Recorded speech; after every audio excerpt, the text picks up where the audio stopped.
A lot of times ऐसा होता है कि पेशेंट को फैमिली फुल डायग्नोसिस नहीं बताती। ये कैंसर होता है ना, cancer is not merely a diagnosis, it disturbs your identity, it disturb your time and it disturb your future narrative. कि हमें बचपन से यही सिखाया गया है कि ये जो स्ट्रेस चीज है ना, ये लाइफ के लिए कॉमन है।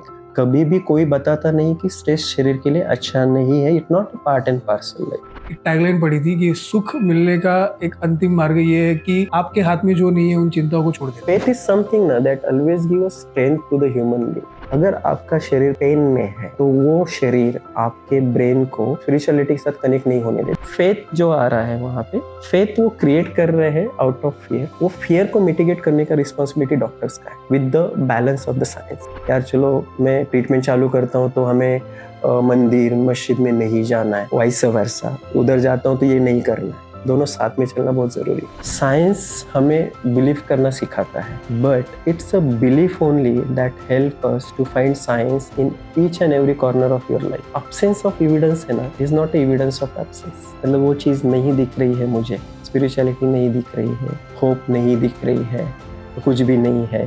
थ्योरेटिकली ये स्टेज 4 है मतलब लाइफ नहीं है। इसका मीनिंग ये नहीं कि सच में लाइफ नहीं है।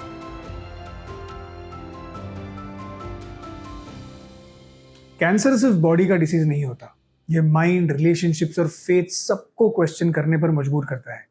ये मेरे साथ ही क्यों हुआ? मैं भगवान पर भरोसा करता हूँ, फिर ट्रीटमेंट की जरूरत क्यों? सच पूरा बताना चाहिए या नहीं? और जब क्योर पॉसिबल नहीं होता तब सबसे गहरा सवाल होता है, होप का मतलब क्या होता है? आज हम कैंसर, स्ट्रेस और स्पिरिचुअलिटी के बीच के इस कॉम्प्लेक्स सेंसिटिव रिलेशनशिप के साथ एक ऑनेस्ट डिस्कशन करने वाले हैं। साइंस, रियल पेशेंट एक्सपीरियंसेस और इंडियन कल्चरल कॉन्टेक्स्ट के साथ हमारे साथ है doctor Pradeep Kendre from Mumbai onco care centre Malad, जो रोज पेशेंट्स के साथ सिर्फ ट्रीटमेंट नहीं बल्कि उनके फियर, फेथ और इनर स्ट्रेंथ के साथ भी काम करते हैं। ये डिस्कशन सिर्फ कैंसर ट्रीटमेंट के बारे में नहीं है, बल्कि इस बात पर है कि हम इंसान के तौर पर इलनेस को कैसे समझते हैं और कैसे फेस करते हैं। तो चलिए शुरू करते हैं। डॉक्टर साहब, बहुत बहुत स्वागत है आपका। Thank you so much for joining us on this podcast on cancer की बात। Thank you Keval. So I would like to start this podcast with a case study जो एक डायग्नोसिस रिलेटेड है। हाँ। बहुत से पेशेंट्स को ऐसे होता है कि लेट्स से यहाँ पे एक हिंदू स्कूल टीचर है जो ऑलमोस्ट 48-50 ईयर्स की है। उसे early stage breast cancer detect हुआ है और वो आपके पास आती है और बोलती है कि डॉक्टर, ऑल माय लाइफ मैंने डॉक्टर की हर बात मानी है, डाइट बराबर से रखा है, सब कुछ बराबर है, और ये अब मेरे साथ क्यों हो रहा है? सो जब ऐसी सिचुएशन होती है तब पेशेंट क्या सीख कर रहा है? मेडिकल एक्सप्लेनेशन, इमोशनल सपोर्ट या something more? So it's very common question Keyur भाई, जो हम लोग हमेशा हमारे ओपीडी में देखते रहते हैं। आज अगर देखा जाए तो मेडिकल साइंस जो है वो एक प्रिसीजन मेडिसिन तरफ गया है, ऑलरेडी सक्सीड हुआ है। प्रिसीजन मेडिसिन मतलब हम लोग वो सेल के डीएनए के तरफ गए हैं, उनके मॉलिक्यूल्स को आइडेंटिफाई किया है एंड वो आइडेंटिफाई करके उसके अगेंस्ट मेडिसिन भी अवेलेबल है। फिर भी पेशेंट सफर कर रहे हैं फॉर फियर, फॉर मोर्टेलिटी। सो कहीं ना कहीं ये जो क्वेश्चन है, it is more of existential question, जो पेशेंट आपके साथ कम्युनिकेट करना चाह रहा है थ्रू अ डिफरेंट वे। क्योंकि जब भी ये कैंसर होता है ना, cancer is not merely a diagnosis, it disturbs your identity, it disturb your time and it disturb your future narrative. तो ये डायग्नोसिस होने के बाद ये कैंसर जो लेबलिंग आता है वो जस्ट लेबल नहीं है, it's a journey of emotional wellbeing, a journey of psychological impact and the journey of spirituality. Right. So मेरे ख्याल से पेशेंट यहाँ पे जो सीख करना चाह रहे हैं, उनके अंदर फियर है एंड वो अपने एग्जिस्टेंशियल क्वेश्चन सामने ला रहे हैं कि why me and what matters more now in this situation. आज तक मैंने जो कुछ किया मेरे लाइफ में, जो कुछ कमाया, रियली उसका कुछ मीनिंग है? जो पूरा दाव पे लग गया। पूरा दाव पे लग गया। तो वो एक लाइफ का पर्पस फाइंड आउट करना चालू कर देते हैं। It's a change of personality all together, it's a kind of journey towards the spirituality. Right. And उसका सहारा लेके वो खुद के अंदर का डर कम करने की कोशिश करते हैं। Wow, so that brings me to my first question. एकदम फाउंडेशनल क्वेश्चन से स्टार्ट करेंगे हम लोग। या what causes cancer and what are its origins? So Keyur भाई, ये आंसर देने से पहले इफ यू अलाउ मी, मैं आपको एक क्वेश्चन पूछ सकता हूँ? श्योर श्योर, प्लीज या गो अहेड। सो बेसिकली क्या है कि आप अगर किसी भी चीज का इंटरप्रिटेशन करते हो, एक ओपिनियन बनाते हो, हम लोग वो ओपिनियन बनाने के लिए अपने 5 सेंसेस यूज करते हैं। ओके, आईज है, हियरिंग है, बाकी रेस्ट 3 है। तो इसमें से सबसे इम्पोर्टेंट प्लेयर कौन सा रहता है? आपको एक सिचुएशन दी सारे है, इंपॉर्टेंट ही है। सबसे इम्पोर्टेंट जिसके ऊपर आप सबसे ज्यादा भरोसा करते हो, तो वो है आपका विजन। ओके, आप जो देखते हो उसके ऊपर ज्यादा भरोसा करते हो। Right. Now coming to answer कि कैंसर किस चीज की वजह से होता है, कॉमनली हमें एनवायरनमेंट ही याद आता है। ओके, एनवायरनमेंट को हम लोग हमेशा ब्लेम करते रहते हैं, जो हमारे बुक्स में भी हमें पढ़ाया गया है। राइट। इंडस्ट्रियल वेस्ट है, मॉडर्नाइजेशन है, then air quality index Right. है, अपना फर्टिलाइजर है, tobacco, these are extremely common reason that we see. अगर हम लोग देख रहे हैं इसलिए उसके ऊपर भरोसा रख रहे हैं। Correct. Okay, so environmental factor. Then other factor रहते हैं जेनेटिकल फैक्टर, जो दिखते नहीं बट सुनाई देते रहते हैं, यार इसको जेनेटिक का प्रॉब्लम था वगैरह, तो उसके ऊपर भी भरोसा लग देते हैं। तो जेनेटिक फैक्टर मतलब क्या, कुछ डीएनए में गड़बड़ी हुई है और मॉलिक्यूलर लेवल पे कुछ तो गड़बड़ी करके वो सेल जो है वो अपना ग्रोथ अलग लेवल पे चले गए। राइट। सो कैंसर के रीजंस है always they interplay between genetic cause and the environmental cause. But in my understanding, rather than my understanding, most of the medical oncologists, for them, besides these 2 causes, the most important cause is the fear, fight and flight response. Yeah, that brings me to my next question. What is the flight or flight response, and how chronic activation contribute to cancer development? So let's discuss with one hypothetical scenario here.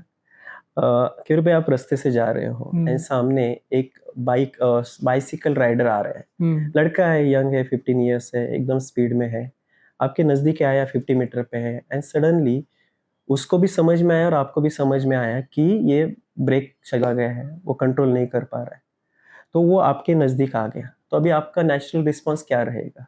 हट जाओ वहां से, मतलब। Okay, so you will fly, मतलब भाग जाओगे। अगर कोई दूसरा रहता तो वो क्या बोलता है, मैं रोकने की कोशिश करूंगा, मतलब स्पीड के साथ फाइट करना है। तो अभी ये फाइट भी करने वाले लोग हैं एंड फ्लाइट भागने वाले भी लोग हैं। अभी मुझे अगर भागना है या किसी के साथ फाइट करना है तो मुझे क्या चाहिए? मसल। Okay, power. पावर मतलब मसल, तो वो समय पे मेरे मसल स्ट्रांग होने चाहिए। अभी तो हम लोग रिलैक्स में बैठे हैं, अभी अपने को वो फिनोमेना नहीं चल रहा है, बट वो सिचुएशन ऐसे आती तो वहाँ पे मुझे मसल स्ट्रांग होने चाहिए। तो मसल को अगर मुझे स्ट्रांग बनाना है तो मुझे बॉडी का पूरा सर्कुलेशन पेरीफेरी में लेके जाना है। ओके। ओके, तो अभी पेरीफेरी में लेके जाना है, क्यों लेके जाना है? क्योंकि साइकिल आएगी, मुझे धक्का देगी, पॉसिबिलिटी मेरी जान को खतरा है। ओके, फियर क्यों क्रिएट किया गया है? क्योंकि जान को खतरा रहता है, उससे बचने के लिए फियर है। अनफॉर्चुनेटली फियर का इस्तेमाल अलग तरीके से होता है, जो आई डिस्कस दैट। तो अभी ये जो फियर की वजह से एफएनएफ रिस्पॉन्स क्रिएट हो रहा है, तो पूरा सर्कुलेशन अपना इधर जा रहा है। तो फियर का जैसे थॉट आता है, अपने ब्रेन के अंदर एक सिस्टम है, उसको बोलते हैं neuro endocrine system. Okay, that deals with अपना पिट्यूटरी ग्लैंड है, थायराइड है, एड्रिनल है, ऐसे में। तो एक पर्टिकुलर केमिकल क्रिएट करते हैं जिसमें एड्रेनालिन, स्टेरॉइड सुना होगा आपने, रश रहता है। एड्रेनालिन क्या करता है कि वो सीक्रेट होता है with in fraction of second, heart के ऊपर जाएगा, धड़ धड़ धड़ धड़ चालू कर देगा। ओके, मतलब जब भी डर लगता है आपका धड़ धड़ चालू हो जाता है। So that's also adrenaline. That is adrenaline only. Oh, there is negative and positive, both kinds of. Okay. So that is adrenaline. अभी ये धड़ धड़ क्यों चालू हुआ है? क्योंकि मसल ने बोला भाई मेरे को स्ट्रांग बनना है, तो कुछ तो ब्लड उधर दे दो आप मुझे। ओके, तो हार्ट को तो ब्लड पंप करना है, हार्ट को मैसेज आ गया एड्रेनालिन से, तो हार्ट अपना रेट बढ़ा दिया, तो अपन वो धड़ धड़ फील करते हैं वो टाइम पे। हार्ट ने ब्लड पंप कर दिया, अभी मसल के पास ब्लड आया, ब्लड में शुगर तो होनी चाहिए, बराबर, तो शुगर के लिए स्टेरॉइड भी आते हैं। तो अभी ये ब्लड जो है सेंट्रल पोर्शन से चला गया है पेरिफेरी पे, ओके। ओके। अभी सेंट्रल पोर्शन में तो सबसे इम्पोर्टेंट ऑर्गन है, हार्ट भी है, उसको पंप करने के लिए भी ब्लड चाहिए, न्यूट्रिशन चाहिए, लंग्स भी है, लीवर भी है, किडनी भी है। और ऐसा साइंटिफिकली प्रूवन है कि हर 2 से 3 साल में आपके बॉडी का रिन्यूएशन होता है। ओके। आपका लीवर 1 साल में नया बन जाता है, आपकी स्किन हर रोज चेंज होती रहती है। वाह। तो अभी ये जो रिन्यूएशन प्रोसेस चालू है ये सेल्स का, तो अगर इनको भी एक ब्लड चाहिए और हम लोग वो एफएनएफ रिस्पॉन्स में यहाँ का ब्लड इधर लेके आ रहे हैं। अभी मैंने जस्ट एक सिनेरियो आपको दिया है कि साइकिल का, एक्चुअली वो रियलिटी नहीं है, क्योंकि जस्ट थॉट है। बट इन रियलिटी हम लोग एक थॉट से ये सब चीज़ें क्रिएट कर रहे हैं। जैसे कि अभी ये अपना पॉडकास्ट है, यार कल मेरा केयूर भाई के साथ पॉडकास्ट है, कैसा जाएगा, अच्छा तो नहीं होगा, वो डर से ही एक स्टेज फियर, पाल्पिटेशन चालू होता है। वो रियलिटी नहीं है। कल रात को मैं सोया हूँ, सोते सोते समय एक दिमाग में ये सवाल आ रहा है, कैसे होगा, मेरे हाथ शिवर तो नहीं करेंगे ना, मुझे चीज़ें याद आएगी कि नहीं, केयूर भाई क्या क्वेश्चन मुझे पूछेंगे। तो ये रियलिटी नहीं है, बट ये सोचकर ही मुझे पाल्पिटेशन हो रहे हैं, मतलब एड्रेनलिन वहाँ पे जा रहा है, राइट। एंड मेरे मसल जो है वो एफएनएफ मोड पे चले गए हैं, फाइट करने के लिए टाइट हो रहे हैं। ओके, मुझे रियलिटी में फाइट नहीं करनी, बट मैसेज वैसेज गया। अभी मैसेज वहाँ पे चला गया तो सर्कुलेशन यहाँ का उधर चला गया, और हर 5 मिनट में मैं ऐसे सवाल क्रिएट कर रहा हूँ। ओके, अगर अपने घर के गृहिणी में देखता हूँ, मेरी वाइफ, मेरी मम्मी वगैरह, सुबह उठने के बाद ही ऐसा रहता है कि यार एक सिनेरियो देता हूँ कि एक माता जी है, उनकी नाती के 2nd स्टैंडर्ड में मार्क्स कम आ गए, वो वहाँ पे बैठ के सोचना चालू कर देती है, यार इसका फ्यूचर क्या होगा करके। फियर है ना वो। तो फियर में क्या होने वाला है आपका, खुद को बचाने के लिए शरीर क्या करेगा, वापस वो सीक्रेट करेगा, फाइट पे जाएगा या फ्लाइट पे जाएगा, भागने की कोशिश करेगा, तो वापस से सेम केमिकल क्रिएट कर रहा है। अभी बच्ची 2nd स्टैंडर्ड में है, उसका आगे फ्यूचर क्या होगा वो रियलिटी नहीं है, वो जस्ट थॉट है। अपना ब्रेन ये रियलिटी और थॉट में डिफ्रेंशिएट नहीं कर पाता। ब्रेन को लगता है कि भाई ये हो रहा है वहाँ पे, तो और इसलिए ऐसा ही वो, होगा। हाँ ऐसा ही होगा, और इसलिए वो हार्मोन सीक्रेट करते रहता है। तो अभी ये हो गया 5 मिनट में उनका वो नॉर्मल हो गया, बट वो हार्मोन तो आ गया बॉडी में। ये हार्मोन शरीर में 4 से 6 घंटा रुकते हैं, वाओ। और उसके बाद वो निकल जाते हैं।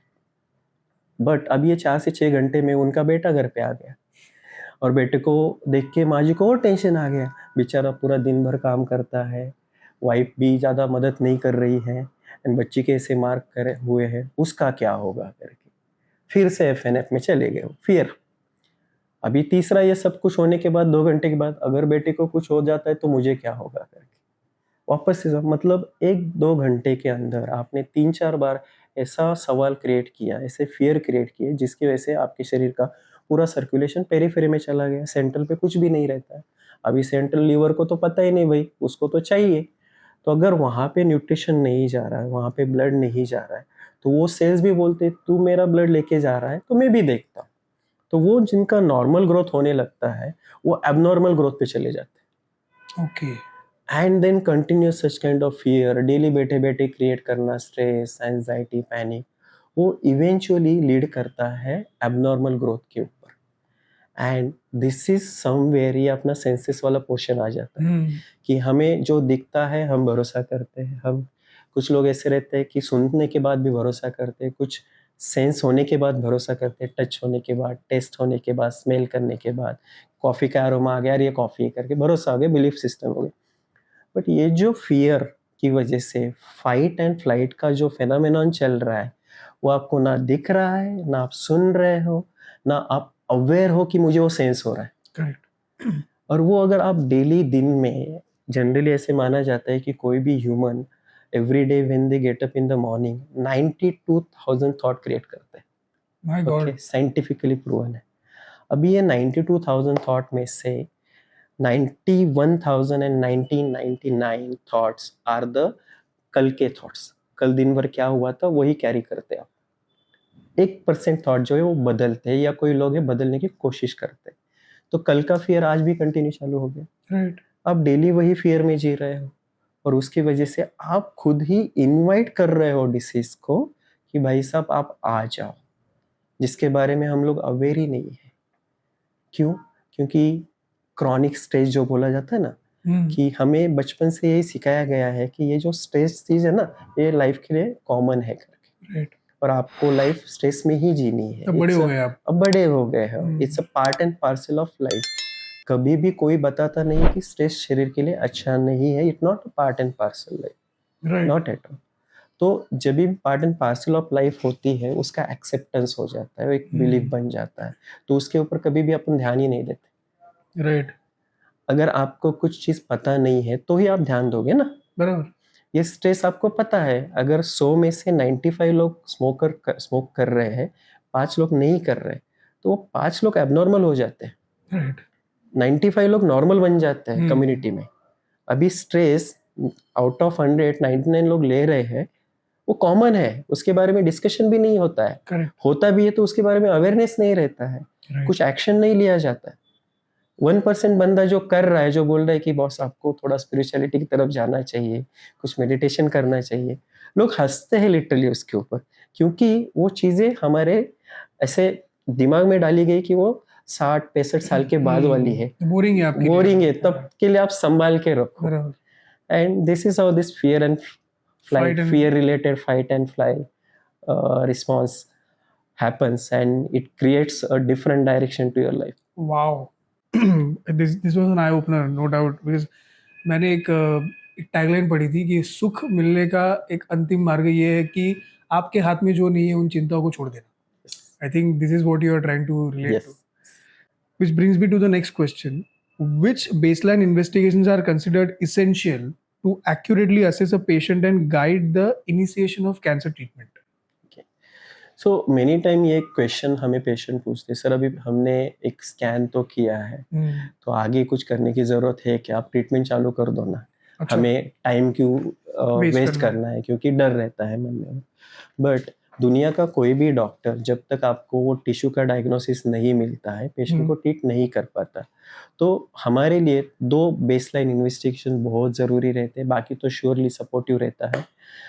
एक है बायोप्सी एंड Okay. दूसरा रहता है staging work, that is PET scan है, सीटी स्कैन है, एमआरआई है, काइंड ऑफ स्कैन वगैरह। Okay. अभी हर एक केस में बायोप्सी की ज़रूरत नहीं रहती। Okay. ओके, बायोप्सी मतलब वो टिश्यू का पोर्शन निकाल के टेस्टिंग के लिए भेजना है। देयर आर सर्टन कैंसर जिसमें एफरेंटली सर्जरी इंडिकेटेड रहती है। Okay. और इसमें और एक क्वेश्चन रहता है पेशेंट का कि सर हम लोग अगर बायोप्सी करेंगे तो इसको कुछ छेड़छाड़ तो नहीं कर रहे? अच्छा, it's very much common question. is it? हाँ, बायोप्सी करने से पहले इट्स अ लॉजिकल क्वेश्चन ना। कोई बलून है, उसके अंदर पानी भरा है, हवा भरी है, हम लोग उसको छेड़छाड़ कर रहे हैं तो हवा बाहर ही आने, फूटेगा ना बलून, तो वो सेल्स भी बाहर ही आ जाएंगे। तो कॉमन क्वेश्चन रहता है। Okay. But somewhere people are not knowing that वो छेड़छाड़ आप ऑलरेडी आपके थॉट से कर रहे हो। Right. आपने वो बलून को ऑलरेडी पंक्चर किया है। वो जो कैंसर वहां पे जो आया है, इट उसी इज, वजह से आया है। हाँ, it is just external expression. उसने सिर्फ वो ऑर्गन का एक सहारा लिया है आपके थॉट को एक्सप्रेस करने के To लिए, represent, yeah. रिप्रेजेंट करने के लिए। Correct. एंड फिर जो रिगार्डिंग द बायोप्सी, तो फिर बायोप्सी हर एक केस में नहीं की जाती है। There are certain exception like hepatocellular carcinoma, liver का कैंसर है जो लोकलाइज है और ऐसे लगता है कि सर्जिकल इंटरवेंशन से निकल जा सकता है पूरे कैप्सूल के साथ। किडनी का कैंसर है, ओवरी का कैंसर है, पैंक्रियास का कैंसर है, जो लोकलाइज डिसीज है, फैला हुआ नहीं है, तो फिर डायरेक्टली सर्जरी पे जाते हैं। बट ये जो डिसीजन है ये मल्टी डिसिप्लिनरी टीम लेती है। Okay. ओके, ये पेशेंट के हाथ में नहीं रहता है। पेशेंट का तो डर रहता है, बेचारा क्वेश्चन पूछते रहता है टू सर्वाइव, बट ये surgeon, medical oncologist and radiation oncologist ऐसे टीम मिलके डिस्कस करके ये डिसीजन लेते हैं कि सच में बायोप्सी इस पेशेंट में नीडेड है या नहीं है। नीडेड नहीं है तो आगे कैसा अप्रोच रखना है। तो biopsy in most of the cases it is needed, few cases it is no, there are certain exceptional scenario. Then comes to PET scan और सीटी स्कैन। ये जो स्कैन है ये सिर्फ इसलिए किए जाते हैं कि वो डिसीज कहाँ से आ रहा है वो देखने के लिए, और उसका एक्सटेंड कहाँ पे है, मतलब वो स्टेज कौन से स्टेज तक गया है, दैट्स इट। Okay. अगर किसी पेशेंट के पास पेट स्कैन का रिपोर्ट है और मुझे आप पूछ रहे हो कि सर अभी पेट स्कैन तो किया है और हमारे डॉक्टर ने बोला था कि ये पेट स्कैन के बाद अपना ट्रीटमेंट चालू हो जाएगा, वो कॉमन क्वेश्चनर रहता है करेक्ट। और वो बायोप्सी का डर रहता है बिकॉज ऑफ फेलेगा, इसलिए वो हमेशा पूछते रहते हैं। But answer is PET scan is just a supportive evidence, और वो आपका आपका आगे का जर्नी कैसे चलने वाला है वो बताने के लिए एक एविडेंस बन जाता है। Okay. Okay. Now let's take one more case study. Sure. 62-year-old Muslim man Yeah. with advanced head and neck cancer. If he says, I trust Allah truly, okay. I don't need a chemotherapy. Okay? In this particular situation, अगर आपके पास ऐसा कोई patient बैठा है या फिर उसका relative बैठा है, as a clinician, how do you respect faith at the same time you can't compromise the treatment? So ये एक पेशेंट के बारे में नहीं होता है क्योर भाई। आउट ऑफ अगर मैं 100 पेशेंट देख रहा हूँ, 100 में से लगभग 90 पेशेंट मुझे ये क्वेश्चन पूछते ही हैं। अच्छा। Reasons are two. One is the surely faith in the spirituality. Second is the underlying fear of the treatment. Yeah. दोनों रहते हैं। Correct. तो वो हमें आइडेंटिफाई करना है। Yeah. Faith is something ना that always give us strength to the human being. True. Okay, to fight. Wherein medicine जो रहता है वो आपको एक टाइम देता है to deal with the disease. Okay. अगर मुझे वो टाइम बाय करना है तो ही मैं वो फेथ को फुलफिल कर पाऊंगा गॉड के साथ। एक सिनेरियो देता हूँ अभी, रादर देन देता हूँ, मैं पर्सनली मैंने ये एक्सपीरियंस किया है। I am kind of very much intensely meditation में मुझे बहुत ही बिलीफ है। तो 2-3 दिन से मुझे भी वायरल हो रहा था, सडनली हेडेक वगैरह चालू हुआ, एंड शरीर को तो आदत लग गई है मेडिटेशन करने की, बट हेडेक चालू है। बैठा मैं जनरली 1 आध घंटे तक कर लेता हूँ आराम से, बट लास्ट 2 दिन से मैं वो जैसे बैठता हूँ मुझे हेडेक वगैरह कंटिन्यू है। तो वो हेडेक मुझे स्पिरिचुअलिटी तक जाने ही नहीं दे रहा है। ओके, मतलब अगर आपका शरीर पेन में है तो वो शरीर आपके ब्रेन को स्पिरिचुअलिटी के साथ कनेक्ट नहीं होने देता है।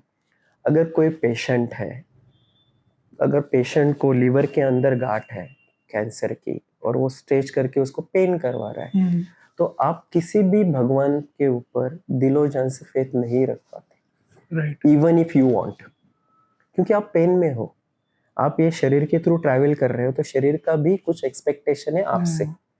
तो शरीर पेन में रहेगा तो आप नहीं कर पाओगे। तो मैंने क्या किया, मैंने डोलो ले ली। ओके, पैरासिटामोल लेने के बाद मुझे अच्छा लगने लगा। Then I sat for 1 hour, now my day is good. तो कहीं ना कहीं हमें पेशेंट जो बोलते हैं फेथ के बारे में, उसका तो श्योरली रिस्पेक्ट करना है without hurting their spiritual understanding. हमें अपना ट्रीटमेंट का भी इम्पोर्टेंस उनको बताना ज़रूरी है। तो वो चीज़ बैलेंस करके हम लोग करवाते रहते हैं। अभी रमज़ान आ रहा है, कल परसों एक मेरे पास एक मुस्लिम पेशेंट है ब्रेस्ट कैंसर की, उनको अभी 6th कीमो हुआ है, एंड शी आस्क्ड मी कि सर क्या मैं रोज़ा रख सकती हूँ क्या? तो एज अ डॉक्टर, ओके, जो मुझे साइंस ने सिखाया है कि भाई अगर फास्टिंग रहोगे तो एनर्जी नहीं रहेगी करके, राइट, ओके, बट पेशेंट के लिए क्या है कि लास्ट 45 ईयर्स से मैं रोज़ा रख रही हूँ, वो बिलीफ है। अगर मैं अल्लाह के लिए कुछ नहीं कर पाती, मैं अगर मैं भगवान के लिए कुछ नहीं कर पाती, तो कुछ ना कुछ गलत होगा, वो फियर क्रिएट कर रहा है। एक तरफ मैं ट्रीटमेंट कर रहा हूँ डिसीज को कम करने के लिए, दूसरी तरफ मैं फियर क्रिएट कर रहा हूँ डिसीज को बढ़ाने के लिए, ट्रीटमेंट देखिए। तो मुझे ये चीज़ बैलेंस करनी है। तो मैं क्या करता हूँ, आप बिंदास करो, कुछ प्रॉब्लम नहीं, मैं बैठा हूँ यहाँ पे, हम लोग बैठे, कुछ प्रॉब्लम आता है तो अपन बीच में तोड़ देख लेंगे, वो नौबत नहीं आएगी। ओके, बहुत बार अभी रिसेंटली एक मेरे पास पेशेंट है कि सीए ब्रेस्ट वाली थी, एंड उन्होंने कैंसर डिटेक्ट होने से पहले स्विट्जरलैंड का प्लान किया था। ओके, 2 साइकिल हुए, अभी यूरोप ट्रिप है, it's dream destination for her life में, कभी आउट ऑफ इंडिया गए ही नहीं है, एंड वो ऑलरेडी प्लान हो चुका है।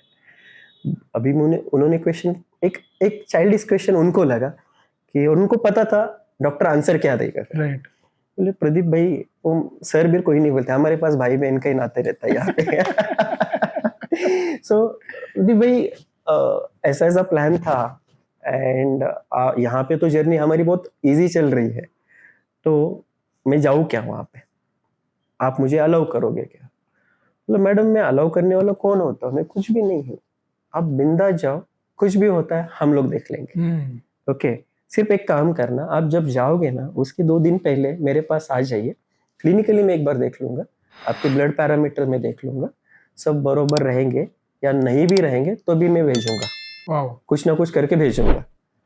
तो वो जो एक पॉजिटिविटी पेशेंट को मिली उससे उनके सब काउंट वगैरह सब नॉर्मल। ओके, राइट, ऐसे होता है ना जब भी आप कोई भी ट्रिप प्लान करते हो ना, आप एंटिसिपेशन में जीते हो, प्रोसेस में जीते हो, वो 7 दिन आपको कभी भी दुख नहीं होता है। करेक्ट, दो the reality would be different, वहां पे जाके और ज्यादा ठंडी लगती है। ओके, जो बीमार पड़ जो जाते हो। एक्साइटमेंट आपने Yeah. देखा था वो एक्साइटमेंट नहीं मिलता, बट ये प्रोसेस में आप हमेशा खुश रहते हो। तो ये प्रोसेस की वजह से पेशेंट को कुछ ना कुछ ऐसे इफेक्ट आए कि उनके ब्लड काउंट्स वगैरह सब नॉर्मल थे। तो she went to Switzerland, Wow. She came back एकदम हंसते खेलते हुए, बाकी ट्रीटमेंट कंप्लीट चालू है। सो पेशेंट फेथ जो आ रहा है वहां पे, फेथ वो क्रिएट कर रहे हैं आउट ऑफ फियर, वो फियर को मिटिगेट करने का रिस्पॉन्सिबिलिटी डॉक्टर्स का है with the balance of the science surely. Right, तो दोनों चीजें साथ में चलती है, they are not mutually exclusive. यार चलो मैं ट्रीटमेंट चालू करता हूँ तो हमें मंदिर मस्जिद में नहीं जाना है, वाइस वर्सा, उधर जाता हूँ तो ये नहीं करना है, दोनों साथ में चलना बहुत जरूरी है। Right. A lot of times ऐसा होता है कि पेशेंट को फैमिली फुल डायग्नोसिस नहीं बताती। हम्म, जैसे खास करके 4th स्टेज कैंसर, फैमिली को भी पता है कि अब कुछ हो नहीं पाएगा। तो इस पूरे सिचुएशन में फैमिली को ऐसा लग रहा है कि that patient will lose hope. So इसमें who holds the right to medical information, patient और the family? So there is one terminology called as autonomy. Okay, autonomy means कि ability to take the decisions about his or her own body independent of influence of the environment. Okay, Okay, अगर मैं ethically जाऊं, जो society ने इथिकलिटी के एक definition create करके रखी है कि ये सब चीजें ऐसे मैनर में होनी चाहिए, वो जो एनर्जी जिस शरीर में बैठी है तो उसका ज्यादा राइट रहता है to understand what is happening exactly with my body. Okay, but ये चलता है वेस्टर्न पॉपुलेशन, जहाँ पे आपका फैमिली कनेक्शन जो है वो थोड़ा सा अलग लेवल का रहता है, वेर इन इंडिया में it's a family influenced culture, जहाँ पे डिसीजन मेकर जो रहते हैं वो फैमिली रहते हैं, एंड वो हमें हमेशा बैलेंस करना पड़ता है। So it's not a one day phenomenon कि हम लोग पेशेंट से सब छुपा के फैमिली को ही बताए वगैरह, बैलेंस करके चीजें स्मार्टली हैंडल करनी पड़ती है। राइट, स्पेशली इंडियन कल्चर में। इंडियन कल्चर जहाँ में पे होता है। यस, राइट, फॉर एग्जांपल अगर पेशेंट को नहीं बताया, सो क्या वो पेशेंट के साथ धोखेबाजी नहीं होगी? धोखेबाजी होती है, बट क्या होता है कि फैमिली जो डिसीजन लेते हैं ना तो वो हमेशा प्रोटेक्टिव रहती है। अभी एक सिनेरियो देते हैं, एक फैमिली के पास पेशेंट रिसेंटली, वो बच्चा यंग मेल है, age is around 35, and mummy daddy साथ में आए, मम्मी डैडी बोलते कि प्रदीप सर उसको मत बताना। What they are trying to protect him, protect की इनका खुद का फियर है, और उन्होंने बच्चे को 35 ईयर्स तक देखा है, उसकी पर्सनैलिटी उनको पता है, और मैंने सिर्फ अभी 5 मिनट में देखा। राइट, मैं अगर इथिकलिटी के पीछे चलूँ, वो रूल्स एंड रेगुलेशन पे, और डे वन से ही वो ऐसा ग्रोन अप हुआ है कि जहाँ पे इमीडिएट कुछ ऐसा अनएक्सपेक्टेड चीज आ रही वो फेस नहीं कर पाता है, वो उनका एटीट्यूड है, उनका वो लाइफस्टाइल है, और मैं सडनली बॉम्ब डाल देता हूँ तो वो मोर इम्पैक्ट होता है। राइट, कुछ केसेस ऐसे भी देखे गए कि सडनली पेशेंट को कैंसर पता चला और पेशेंट ने सुसाइड कर लिया। Okay, so we need to balance it out.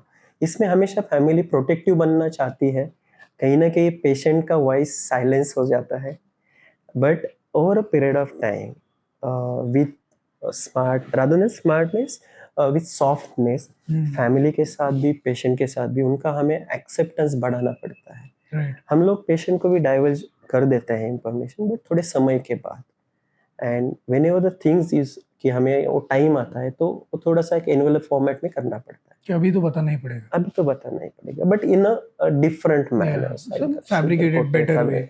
Envelope manner. अब जब टर्मिनल जो कैंसर पेशेंट्स होते हैं, जहाँ पे अभी कोई ट्रीटमेंट बचा नहीं है, मतलब वी हैव ट्राइड एवरीथिंग, तब जब वो आपको पूछते हैं कि doctor is there any hope for me, how how what what do you how do you process that whole thing?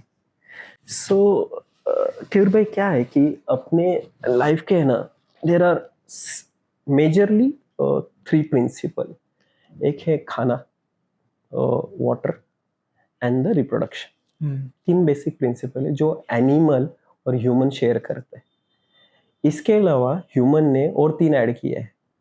एक है सोसाइटी वैलिडेशन, दूसरा रहता है सोशल स्टेटस एंड तीसरा रहता है अनसर्टनिटी। ये जो आप क्वेश्चन मुझे पूछ रहे हो ना, ये अभी कैंसर स्टेज 4 में चला गया है, होप है, मतलब अनसर्टनिटी है लाइफ की।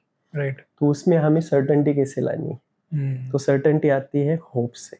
Hope is a fundamental unit to live a life. Hope जो रहता है ना, वो आपके स्ट्रगल के लिए वैलिडेशन रहता है, जो आपकी स्ट्रगल लाइफ में चल रही है, बट होप है तो स्ट्रगल नॉर्मल हो जाती है। राइट।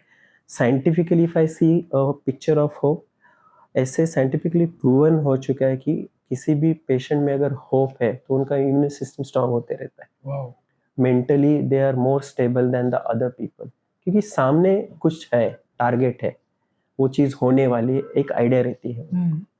तो होप इज ऑलवेज इम्पॉर्टेंट।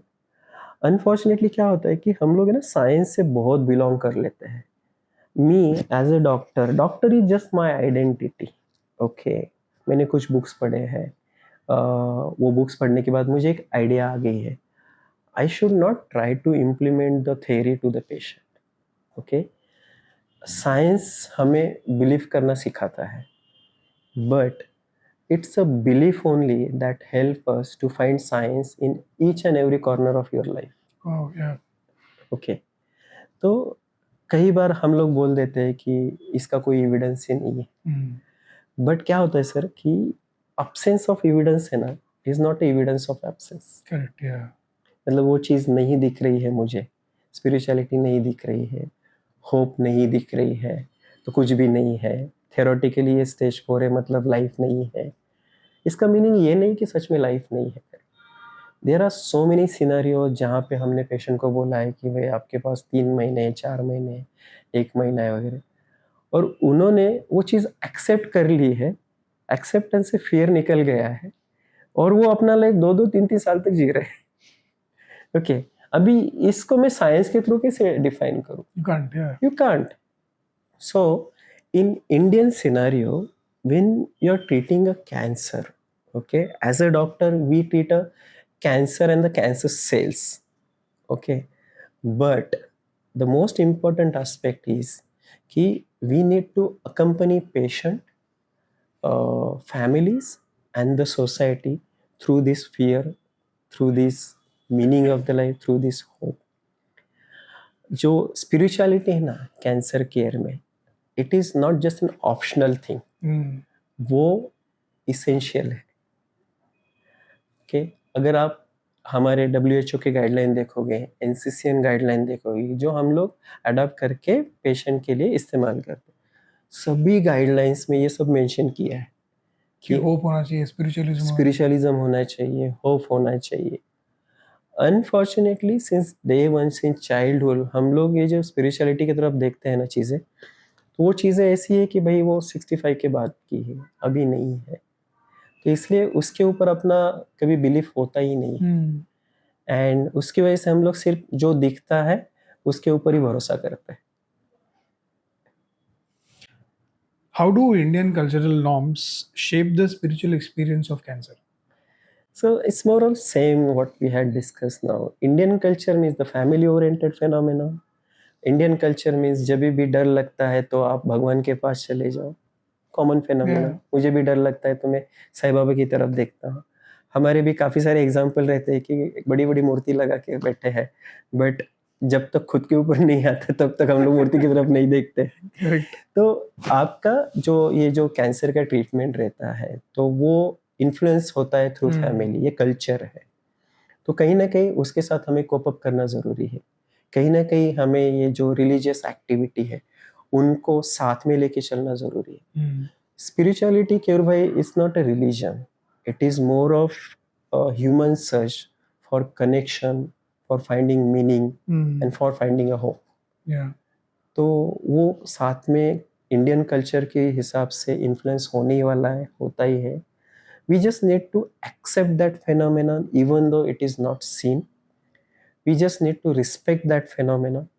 कोई भी ऑन्कोलॉजी या कोई भी मेडिकल रिलेटेड ट्रीटमेंट है ना, स्पिरिचुअलिटी के बिना कंप्लीट नहीं होती. Wow, yeah. Okay. Thank you so much for sharing so much about cancer and a very different angle to it. I'm sure a lot of people जो भी आज देख रहे हैं उनको एक कैंसर ट्रीटमेंट को देखने का एक अलग नज़रिया मिल गया होगा. मुझे तो डेफिनेटली मिला है. I think the spiritual angle of cancer is not spoken about, not discussed a lot, which is one of the most important factor to actually get through it in a better way and to even understand why it happened to you. Right. And I guess Indian culture and Indian civilization is so rich in spiritual teachings, in spiritual practices, and we have so many examples that we can adhere to, and we can adopt it very easily. So I think I would highly recommend people to question their situation, question the fear, be hopeful, and surrender to the spiritualism would be the Thank you, best sir. case forward. Thank you so much, Thank you, Doctor. Kyo. Thanks.